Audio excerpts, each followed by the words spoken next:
Ok, bien salut à toutes et à tous. C'est parti pour la suite de notre tuto qui porte sur Adonis JS. On en était resté la dernière fois à l'installation, du moins l'initialisation de l'application. On n'avait pas encore fouillé tout à fait les routes ni quoi que ce soit à l'intérieur. Néanmoins, on avait prévu, si on reprend un petit peu notre tableau de bord, de démarrer avec Tailwind. C'est-à-dire que notre volonté, c'était de pouvoir utiliser un framework CSS, de pouvoir se simplifier un petit peu la création finalement des contenus à l'intérieur du framework. Je l'ai même jamais testé avant pour tout vous dire, donc on va le tester ensemble cette fois-ci. Et puis on va voir un petit peu ce que ça donne d'ajouter Tailwind directement à notre projet. Donc déjà par contre on va faire une petite chose, histoire de pouvoir revenir en arrière si besoin. J'avais évoqué le fait qu'on pourrait utiliser GitHub pour versionner nos projets. Bien évidemment on va le faire. L'objectif c'est quand même de pouvoir... Hop, c'est parti. L'objectif, c'est maintenant de pouvoir, je dirais, versionner et pouvoir revenir en arrière en cas de pépin, simplement. On va l'appeler comment? On va l'appeler To-Do, pardon. Adonis. Ok, je vais le laisser en public, comme ça vous y aurez accès. Et on va faire un create repo. Ça, c'est tout bon. Par contre, tout de suite, je vais aller faire quelque chose, c'est que je vais aller m'ajouter en tant que collaborateur. Donc là, pour le coup, c'est parce qu'en fait, mon Git paramétré actuellement sur ce poste n'est pas celui-ci. Donc, je suis obligé de m'inviter moi-même pour pouvoir directement guider sur ce projet, tout simplement, qui est celui-ci. Ok, ça c'est tout bon. On va aller juste confirmer l'autre côté. Donc là, je vous demande juste quelques instants, le temps d'accepter l'invitation. Hop. Oui, j'accepte. C'est tout bon. Donc là, au cas où, je vais ramener lui ici pour pouvoir faire nos manipulations, puisque je suis revenu sur ce tuto. Donc là, en fait, on nous explique que pour pouvoir utiliser Git, il va falloir se brancher directement sur ce remote. Donc là, ce qu'on va faire, on va retourner directement dans VS Code, on revient sur notre projet, et quand on est à la racine de notre projet, alors attention, il faut bien être dans Application, à moins qu'on veuille guider le Docker Compose, mais je vois pas forcément l'intérêt. Encore que, si, c'est intéressant. Euh, Il y a ce Gitignore qui va quand même faire le boulot, en théorie. On va quand même en mettre un aussi à la racine. Non, pas forcément. Non, pas forcément. Il n'y a rien à cacher. Donc, non, c'est tout bon. Donc là, ce qu'on va faire, on va faire un petit coup de git init. Donc là, on vient d'initialiser en fait notre repo. On se rend compte que les variables d'environnement et le node module ne seront pas pris en compte. Ils ne seront pas guittés. C'est bien une volonté. Il n'y a aucun intérêt. Alors, le node module, parce qu'il est ultra conséquent, alors qu'il peut se réinstaller au moyen d'un npm install sur n'importe quel clone. Et les variables d'environnement, évidemment, parce que ça reste relativement confidentiel par rapport à chacun des projets qu'on va créer. Donc, si demain je veux créer le même projet que quelqu'un d'autre, j'aurai pas les mêmes variables d'environnement, j'aurai pas les mêmes accès à la base de données, j'aurai pas forcément les mêmes tokens si j'utilise des tokens et ainsi de suite. Ok, c'est tout bon. Donc là, on va pouvoir add un petit peu all. C'est tout bon. On va faire notre premier commit. Donc git commit m. Je vais l'appeler first commit. Et puis on va mettre quand même un init Adonis plus Docker. Ok, et maintenant on va lui faire un petit git push pour l'envoyer directement en ligne. Donc la première fois on le fait avec le -u, mais les fois suivantes, pas besoin. Ben non, l'origine ne peut pas marcher. Git remote add origin, je ne l'ai pas paramétré, donc ça ne peut pas fonctionner. Et du coup, je prends cette partie. Non, ici. Ok, et on refait notre push. Donc là, on vient d'envoyer directement sur la branche master. On va pas s'embêter à créer des branches. Enfin, on verra, mais je ne vois pas l'intérêt. On est sur notre branche master. Si maintenant je rafraîchis directement ici, j'ai bien en fait mon projet qui est présent en ligne. Donc directement sur le compte en codeur To-Do Adonis. Si vous voulez le retrouver, vous pouvez puisqu'il est public. Et dans l'application, on retrouve bien toutes mes infos. Ce qu'on ne retrouve pas, c'est le node module et c'est le fichier env. Donc ça veut dire que du moment où vous clonez ce projet, pensez à faire une copie de ce env example en un .env et vous remplissez évidemment vos propres variables d'environnement à l'intérieur. Et ensuite, quand vous allez lancer votre application la première fois, vous pourriez avoir une erreur du style paquet introuvable ou autre. N'oubliez pas de faire un petit coup de npm install, on voit qu'il y a le package ici. Donc un petit coup de npm install dès la première utilisation pour que le node module s'installe et que vous puissiez avoir accès à l'intégralité des données. Ok, et ben ça me paraît tout bon. Voilà, si vous voulez le retrouver, vous pouvez. Nous, ce qui est sûr, c'est que dans tous les cas, à partir de maintenant, ce projet est versionné. Donc là, j'ai aucune modification en cours puisque j'ai tout envoyé. Donc c'est tout bon. On va pouvoir regarder un petit peu comment installer Tailwind. Et auquel cas, bah, de toute façon, on pourra revenir à ce point précis où j'ai envoyé mes fichiers sur mon serveur Git pour pouvoir revenir dessus si nécessaire. Donc là, du coup, on va regarder un petit peu la manipulation. Si on prend ce que nous dit Tailwind à l'intérieur de sa doc, donc on va revenir par ici, il y a tout un tas de commandes. Donc là, on va regarder ensemble le visuel tel quel, mais après, on va repasser à côté et je vais ramener en copier-coller les différentes étapes pour qu'on puisse le travailler évidemment ensemble. Donc la première chose qu'on nous demande de faire, c'est d'installer le PostCSS Loader. Donc là, on rouvre un terminal, on fait bien attention de rentrer dans App. Donc pour ceux qui ont un dossier App comme moi ou To-Do Adonis si vous l'avez appelé comme ça, enfin peu importe. Vous rentrez simplement là où votre package JSON se situe. Donc là, moi, il est bien là. Hein, si je fais un coup de... bah non, je suis sous Windows, on le verra pas du coup. Mais si on faisait un coup de ls, git bash. Hop, là je suis dans appli, donc si je rentre, ok, et là je fais ls, il y a bien mon package qui est présent ici. Donc ça c'est tout bon. Allez, je repasse en PowerShell, c'est pas grave. Et donc à cet endroit-là, on nous indique qu'il faut faire un petit coup de npm i en développement et un post css-loader. Donc on va l'installer. Donc la dépendance s'installe, comme d'habitude plus ou moins rapide, hein, selon le contexte dans lequel vous vous situez, hein, ordinateur, connexion, ainsi de suite. Donc là, ça va fetcher les infos, ça va nous permettre de récupérer un petit peu l'intégralité des fichiers nécessaires. Ok. À partir de là, on va avoir besoin de créer un fichier qui s'appelle postcss.config.js. Donc je reviens ici. Ici, pardon. Hop là. postcss.config.js.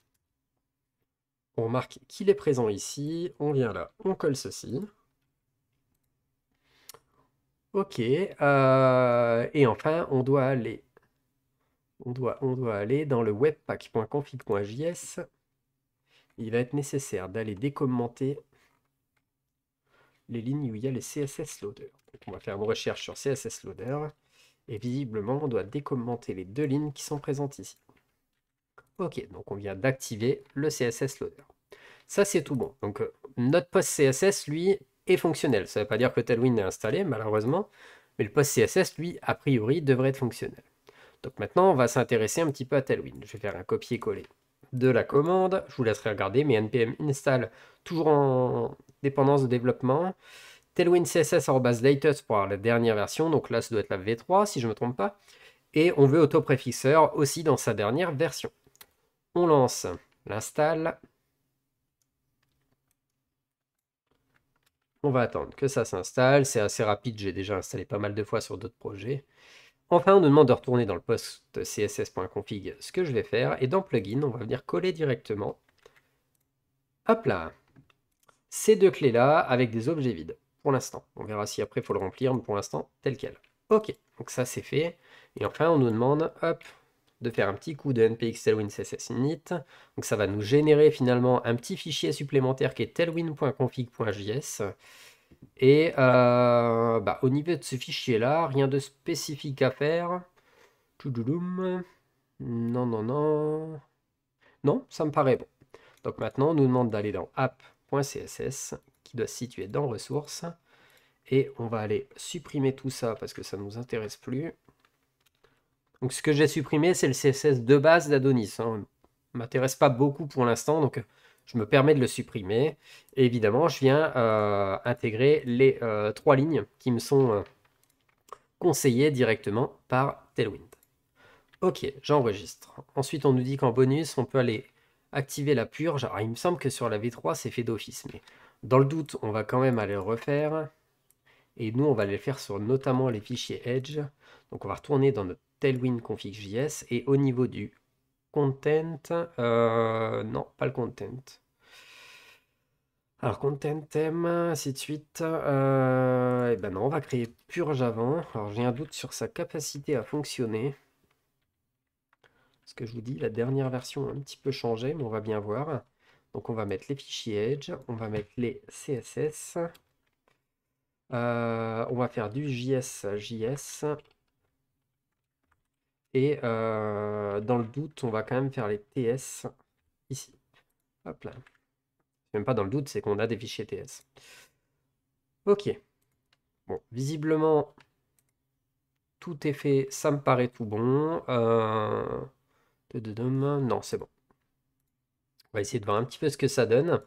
Donc, la dernière fois, on avait lancé, hein, grâce à une commande, souvenez-vous, le serveur de manière à voir ce que ça pouvait donner. Donc, on avait fait un petit coup de node ACE.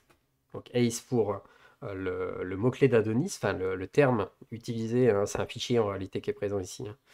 Et c'est le terme utilisé pour montrer qu'on veut exécuter en fait une commande node sur Adonis, tout simplement.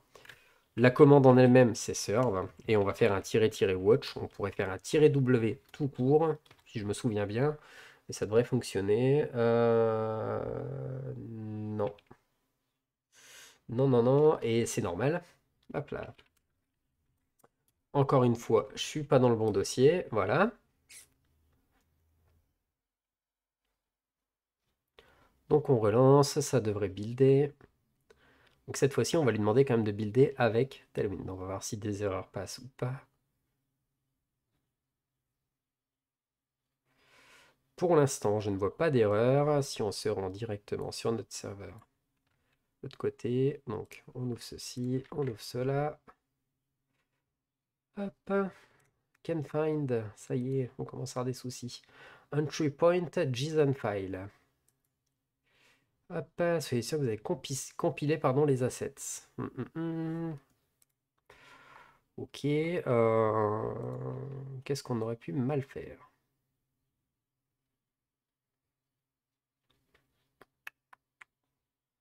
Ok, run CLI tools. Non, on a bien l'output. Alors, est-ce que lui, à tout hasard, nous ressort un autre fichier que celui qu'on veut? Quand il fait l'entry point ici, il va nous prendre un localhost assets app CSS. Ok. Est-ce qu'à tout hasard, on n'intégrerait pas notre Tailwind? Alors, j'ai bien envie de le faire comme ça. Donc, en fait, au niveau du package JSON, même si on se met en dev avec un watch, est-ce qu'on peut le faire sur Adonis? Non, j'ai pas l'impression. Parce qu'en fait, par défaut, lui va nous charger ce qui est dans Assets App CSS. Et c'est vrai que par défaut, nous, le App CSS, c'est ceci en fait. Donc forcément, ça va pas trop bien. On va déjà tester une chose toute simple. C'est de voir si avec les commandes Tailwind, il prendrait en compte la compile ou pas. Donc là, on va re-shooter le serveur, on va le relancer pour s'assurer que ce soit bien propre. Donc il vient de le relancer, et si on recharge, c'est passé. Donc c'était juste ça en fait, hein. Ok, maintenant on nous dit que ça fonctionne. Alors, on n'est pas assuré, j'ai cliqué sur le Discord, on n'est pas assuré pour le coup que ça fonctionne, puisque là on a, je dirais, aucun style graphique qui est appliqué depuis Tailwind.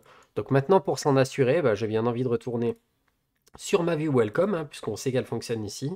Et là, au lieu de mettre une classe title, on va lui mettre une classe qui est propre à Tailwind, et on va lui mettre un petit coup de texte red 500. C'est-à-dire qu'on veut un rouge bien pétant, quoi. Hop, on revient ici, on regarde, et ça s'est bien rafraîchi tout seul, et on est bien en rouge. Ça veut dire que notre installation de Tailwind est parfaitement fonctionnelle. C'était pas super compliqué à faire, en effet, hein, si on suit les tutos tels qu'ils sont donnés directement par par nos différents supports qui sont fournis chez Tailwind, ça va tout seul. Donc là, on est probablement en V3, je pense. On n'a pas vérifié. On a peut-être moyen de le voir malgré tout. Si on va faire un petit tour du côté du app CSS, hop. Ouais, on est en V3, hein, V3 023. Donc, parfait, parfait. On aura la dernière documentation qui sera parfaitement au point. On va pas faire de modif tout de suite. On verra pour en faire un petit peu plus tard. C'est pas une urgence absolue. Simplement, vous savez maintenant comment installer Tailwind. Donc maintenant, on va se faire un petit plaisir. C'est qu'on va dire, allez, on fait un petit add point. Donc on rajoute tous les fichiers qu'on vient de compiler de manière à pouvoir le mettre directement dans notre Git et faire en sorte que maintenant, quand on va récupérer ce projet, automatiquement, Tailwind sera déjà installé. Donc là, on versionne, hein, comme d'habitude, nos projets. Je vais le refaire sur la branche master parce que je sais que c'est parfaitement fonctionnel, rien n'a changé. Donc je dirais là, je ne suis pas dans une phase un peu technique où je ne suis pas sûr de revenir en arrière ou autre. Donc pas de souci, je peux me permettre de venir en lui indiquant simplement Tailwind install. Ok, hop là. Et maintenant, je vais juste faire un git push, hein, contrairement à tout à l'heure où je lui ai fait un petit -u pour le setup stream. Cette fois-ci, je vais faire qu'un push puisqu'il a retenu que je voulais balancer directement sur origine et sur sa branche master. Donc cette fois-ci, le push tout seul va parfaitement passer. Alors, on n'est pas là pour faire du git. Si vous avez besoin, il y a des tas de tutos sur internet. On verra si nous on en fait, mais il y en a vraiment énormément. Donc je vous conseille d'aller voir quelques tutos, mais c'est parfait. Maintenant, on va les retourner un petit peu sur notre GitHub, vérifier tout ça. Hop. Donc on n'est pas obligé d'aller vérifier, hein, c'est juste pour vous montrer que ça a bien pris en compte. Ok, cette fois-ci on voit qu'on a bien deux commits, dont un il y a 13 minutes, l'autre il y a 36 secondes. Et j'ai donc maintenant mon Tailwind qui est configuré à l'intérieur de l'application. Donc prochaine étape, on s'intéresse un petit peu plus au projet. On rentre un petit peu plus dans le vif du sujet, puisqu'on a vu, hein, toutes les dépendances et toutes les installations qu'il y avait à faire. Donc on verra pour très certainement consulter les premières routes, voir un petit peu ce qu'est un contrôleur, ce qu'est un modèle.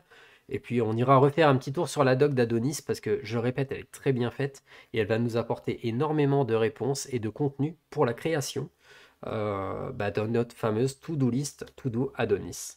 On se retrouve dans la prochaine vidéo. D'ici là, portez-vous bien. Ciao, ciao!